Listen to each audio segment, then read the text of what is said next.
ये एक काल्पनिक कहानी है और दिल को गहराइयों तक छू जाने वाली। एक बार स्वर्ग में विचरण करते हुए कृष्ण और राधा एक दूसरे के सामने आ गए। विचलित से कृष्ण, प्रसन्नचित से राधा। कृष्ण सकपकाए, राधा मुस्कुराई। इससे पहले कि कृष्ण कुछ कह पाते, राधा बोल उठी, कैसे हो द्वारिकाधीश। जो राधा उन्हें कान्हा कान्हा कहकर बुलाती थी, उसके मुख से द्वारिकाधीश का संबोधन कृष्ण को भीतर तक घायल कर गया। फिर भी किसी तरह अपने आप को संभाल लिया उन्होंने और बोले राधा से, मैं तुम्हारे लिए आज भी वही कान्हा हूं। तुम तो मुझे द्वारिकाधीश मत कहो। आओ बैठते हैं, कुछ मैं अपनी कहता हूं, कुछ तुम अपनी सुनाओ। सच कहूं राधा, जब जब भी तुम्हारी याद आती थी, इन आंखों से आंसुओं की बूंदें निकल आती थी। राधा बोली, मेरे साथ ऐसा कुछ नहीं हुआ। न तुम्हारी याद आई, न आंखों से आंसू बहा, क्योंकि हम कभी तुम्हें भूले ही कहाँ थे। जो तुम याद आते, इन आंखों में तो सदा तुम ही थे। कहीं आंसुओं के साथ निकल न जाओ, इसलिए रोते भी नहीं थे।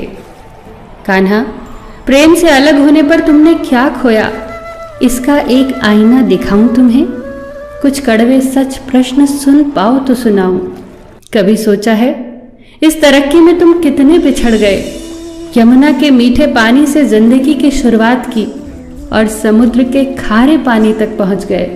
एक उंगली पर चलने वाले सुदर्शन चक्र पर भरोसा कर लिया और 10 उंगलियों पर चलने वाली बांसुरी को भूल गए।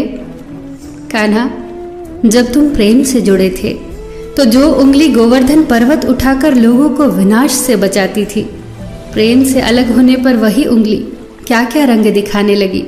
सुदर्शन चक्र उठाकर विनाश के काम आने लगी। कान्हा और द्वारिकाधीश में क्या अंतर होता है बताऊं?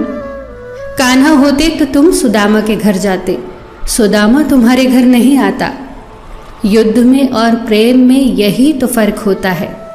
युद्ध में आप मिटाकर जीतते हैं और प्रेम में आप मिटकर जीतते हैं।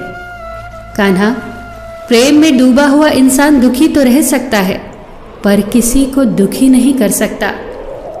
आप तो कई कलाओं के स्वामी हो, स्वप्न दूरदृष्टा हो, गीता जैसे ग्रंथ के दाता हो, पर आपने ये क्या निर्णय लिया?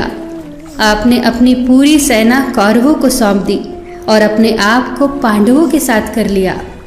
सेना तो आपकी प्रजा थी, राजा तो पालक होता है, उसका रक्षक होता है। आप जैसे महाज्ञानी उस रथ को चला रहे थे जिस पर बैठा अर्जुन आपकी प्रजा को ही मार रहा था। अपनी प्रजा को मरते देख आप में करुणा नहीं जगी, क्योंकि आप प्रेम से शून्य हो चुके थे। आज भी धरती पर जाकर देखो, आपकी द्वारिकाधीश वाली छवि को ढूंढते रह जाओगे। हर जगह, हर मंदिर में मेरे ही साथ खड़े नजर आओगे।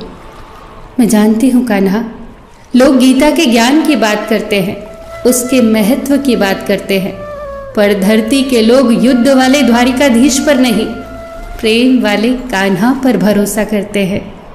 गीता में मेरा दूर दूर तक नाम नहीं है, पर आज भी लोग उसके समापन पर राधे राधे कहते हैं। ये कहानी काल्पनिक जरूर है, पर इसके भीतर छिपी सीख बहुत महत्वपूर्ण है।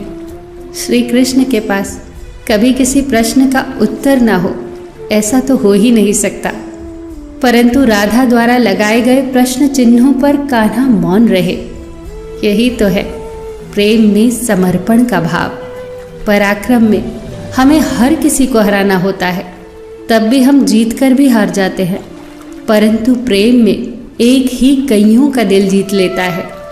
सही कहा है कि छोटी सी उंगली पर पूरा गोवर्धन पर्वत उठाने वाले भगवान श्री कृष्ण छोटी सी बांसुरी को दोनों हाथों से पकड़ते थे। फिर मिलेंगे दोस्तों अगली कहानी के साथ। तब तक के लिए अपना ख्याल रखना और हमेशा मुस्कुराते रहना।